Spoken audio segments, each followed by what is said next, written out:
Halo teman-teman, apa kabar nih? Semoga baik dan sehat terus ya. Ketemu lagi sama gue Lemonta.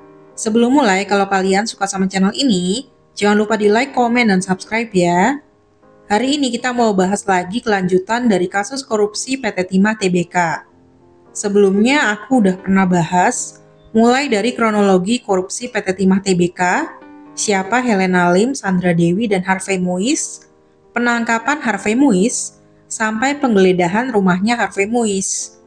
Buat yang sama sekali belum tahu, bisa nonton dulu 3 video sebelumnya ya. Sebelumnya, pada 1 April 2024, Kejaksaan Agung telah melakukan penggeledahan di kediaman Harvey Muiz dan Sandra Dewi. Sampai sekitar jam 11 malam, proses penggeledahan tersebut masih berlangsung.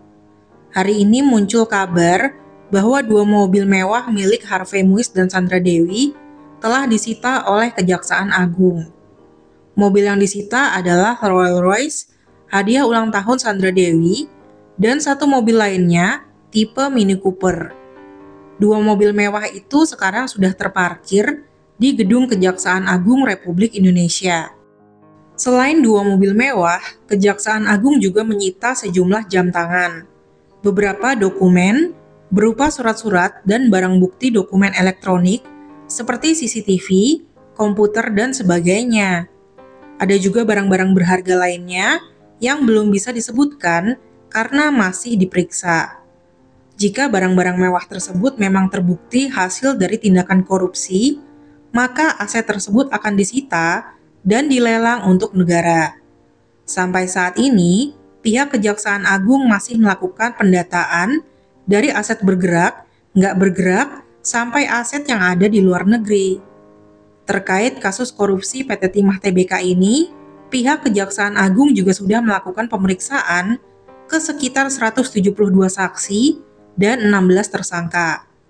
Kejaksaan Agung juga sudah melakukan pemblokiran rekening para tersangka sejak awal proses penyidikan. Hal ini dilakukan sebagai antisipasi dugaan tindak pidana pencucian uang terkait kasus korupsi PT Timah Tbk. Dirangkum dari berbagai sumber, Sandra Dewi diperkirakan sama sekali nggak terpengaruh dengan pemblokiran rekening suaminya. Karena Sandra Dewi merupakan wanita yang mandiri dan nggak bergantung sama suami. Meskipun punya suami kaya raya, dia masih bekerja dengan menerima banyak endorsement, mulai dari brand fashion, produk untuk bayi dan anak, sampai jasa keuangan. Dia juga menjalankan beberapa bisnis, seperti Make Up Saint by Sandra, sampai perhiasan Sandra Dewi Gold. Sebelumnya, Sandra Dewi juga pernah menjajal bisnis kuliner dengan nama Queen Roll dan More Chips. Dia juga pernah menggeluti bisnis fashion dengan nama SDW by Sandra.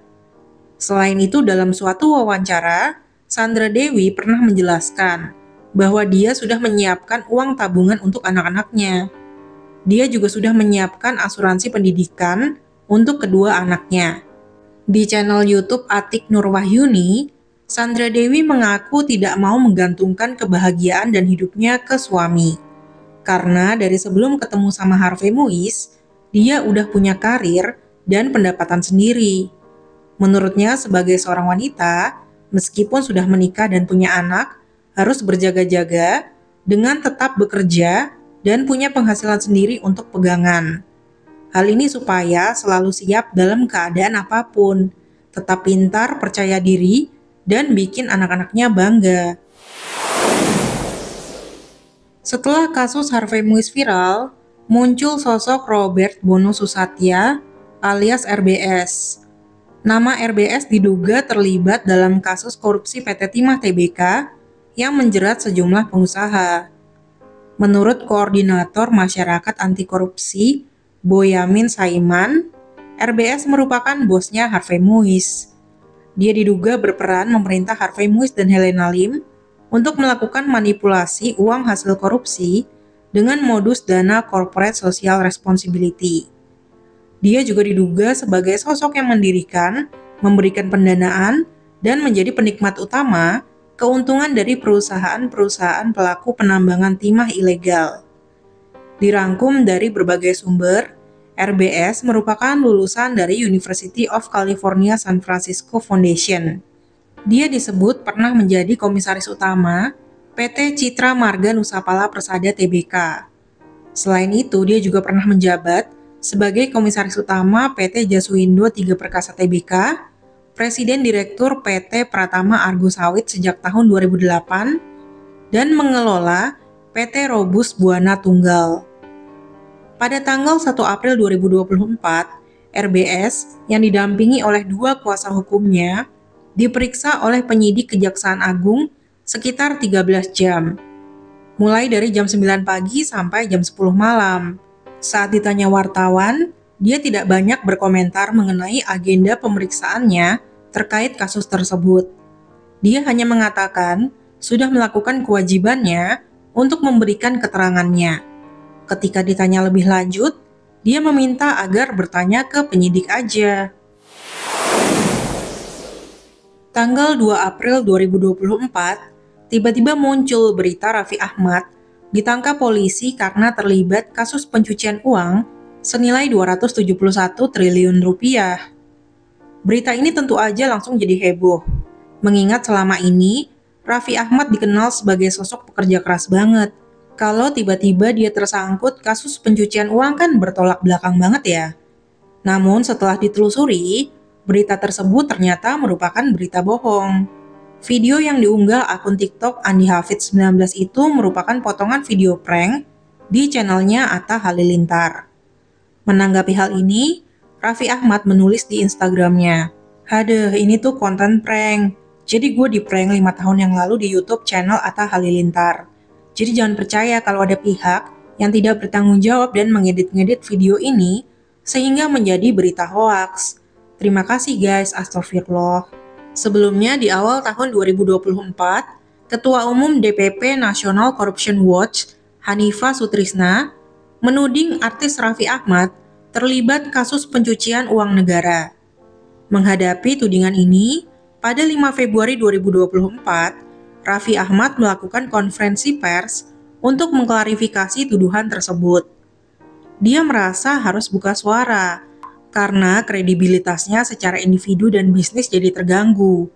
Meskipun belum sampai menyebabkan kerugian materi, namun banyak kliennya dan klien perusahaannya yang mempertanyakan kebenaran tuduhan tersebut.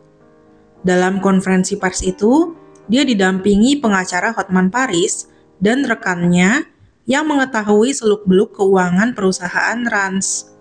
Dia pun membantah tudingan tersebut dan menjelaskan bahwa dia sudah bekerja dari usia 13 tahun sampai sekarang, mulai dari jadi artis, influencer, sampai jadi pemilik perusahaan Rans Entertainment. Raffi Farid Ahmad lahir tanggal 17 Februari 1987 di Bandung, Jawa Barat. Dia merupakan anak sulung dari 3 bersaudara. Sejak SMP, Raffi Ahmad sudah merantau ke Jakarta untuk ikutan casting iklan di berbagai tempat. Waktu itu dia berjuangnya bareng temennya yang sama-sama baru merintis karir, yaitu Irwan Syah. Waktu itu Raffi Ahmad pernah sampai dibeliin makanan sama Irwan Syah karena uang yang dia punya cuman cukup buat ongkos pulang ke Bandung. Sejak saat itu keduanya mulai temenan sampai sekarang. Setelah itu, Raffi Ahmad mulai sering syuting sinetron, FTV, film layar lebar, web series, jadi model video klip, presenter, dan penyanyi. Pokoknya dari dulu sampai sekarang, di mana-mana tuh ada Raffi Ahmad. Di tahun 2007, dia sempat menjadi anggota grup musik Bukan Bintang Biasa atau BBB, bareng Dimas Beck, Ayushita, Chelsea Olivia, dan Laudia Cynthia Bella.